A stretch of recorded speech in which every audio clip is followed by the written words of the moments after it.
ઘણું જ પુણ્ય આપનાર અને સ્વર્ગ અને મૃત્યુલોકમાં ઉત્તમ વ્રત છે ભગવાન શ્રી સત્યનારાયણનું વ્રત. દુઃખ શોક વગેરે દૂર કરનાર, ધન ધાન્યની વૃદ્ધિ કરનાર, સૌભાગ્ય અને સંતાનનું સુખ આપનાર, બધા જ કાર્યમાં વિજય પ્રાપ્ત કરાવનાર ભગવાન શ્રી સત્યનારાયણનું વ્રત. જે મનુષ્ય પૂર્ણ ભક્તિભાવની સાથે વ્રત કરી ભગવાન વિષ્ણુને પ્રસાદી ધરાવે, ત્યાર પછી એ પ્રસાદી વ્રત કથા સાંભળનાર દરેકને આપવી. આ સાથે જ શ્રી હરિનું ધ્યાન અને ભજન કીર્તન કરે છે તો મનુષ્યની બધી જ ઈચ્છાઓ પૂર્ણ થઈ જાય છે. વિશેષ કર કલિકાલ કળિયુગમાં આ મોક્ષ આપનારો સરળ ઉપાય છે. તો મિત્રો, આજે આપણે શ્રવણ કરીશું ભગવાન સત્યનારાયણની વ્રત કથા વિશે. તો મિત્રો, વાત કરીએ પ્રથમ અધ્યાયની. એક સમયની વાત છે. નૈમિષારણ્ય તીર્થ ક્ષેત્રમાં સોનક વગેરે ઋષિઓ ભેગા થયા હતા. તે સમયે પુરાણો તથા મહાભારતના રચયિતા શ્રી વ્યાસ મુનિના પ્રધાન શિષ્ય સુતજી પણ ત્યાં બિરાજમાન હતા. સોનક વગેરે ઋષિઓએ શ્રી સુતજીને પૂછ્યું કે હે મહામુનિ, વ્રત તથા તપથી ક્યું મનોવંચિત ફળ પ્રાપ્ત થાય છે? આપ તે અમને કૃપા કરીને કહેવાની કૃપા કરો.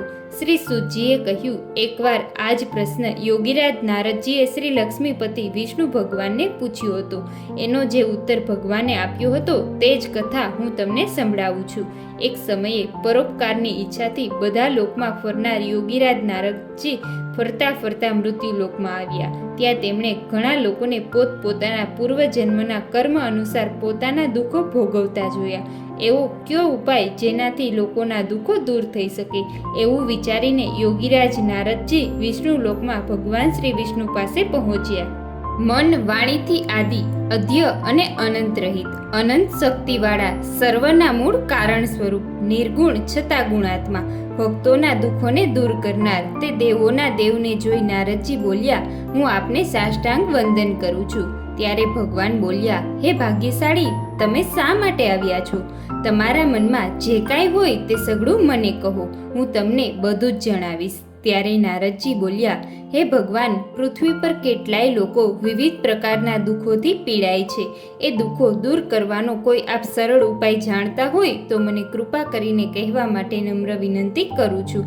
ત્યારે ભગવાન શ્રી કૃષ્ણએ કહ્યું, હે નારદ, લોક કલ્યાણની આકાંક્ષાથી તમે સારો પ્રશ્ન કર્યો છે. જે કરવાથી મોહ માયાથી મુક્ત થવાય છે તે હું તમને કહું છું, તે તમે શાંતિથી સાંભળો.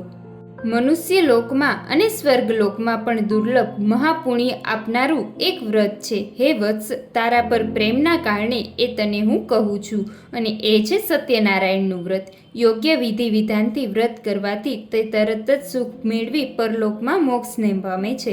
ભગવાનના આ વાક્ય સાંભળી નારદજી બોલ્યા, આ વ્રતનું ફળ શું છે, તેની વિધિ શી છે, અને આ વ્રત ક્યારે કરવું, તેમજ આ વ્રત સર્વપ્રથમ કોણે કર્યું હતું તે આપ મને વિસ્તારથી કહો. આ પવિત્ર વ્રત દુઃખ શોક દૂર કરી સુખ સૌભાગ્ય અને સંતતિ વધારી સર્વત્ર જય અપાવે એવું છે.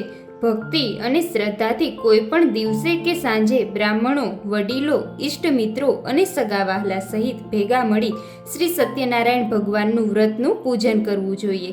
સવાયો પ્રસાદ ભગવાનના ચરણોમાં અર્પણ કરી પંચામૃત સાથે પ્રસાદ બધાને વહેંચવો અને પછી પોતે લેવો. આ પછી શ્રી સત્યનારાયણ ભગવાનનું સ્મરણ કરતા બધા લોકો પોતપોતાના ઘરે જાય અને નિશ્ચય કરે કે સત્યવાણી, સત્યાચરણ દ્વારા પોતાના જીવનને સફળ કરીશું. આ રીતે સત્યનારાયણ ભગવાનનું વ્રત કરવાથી મનુષ્યની બધી મનોકામના અવશ્ય પૂર્ણ થાય છે. ત્યારે બોલો શ્રી સત્યનારાયણ ભગવાનની જય.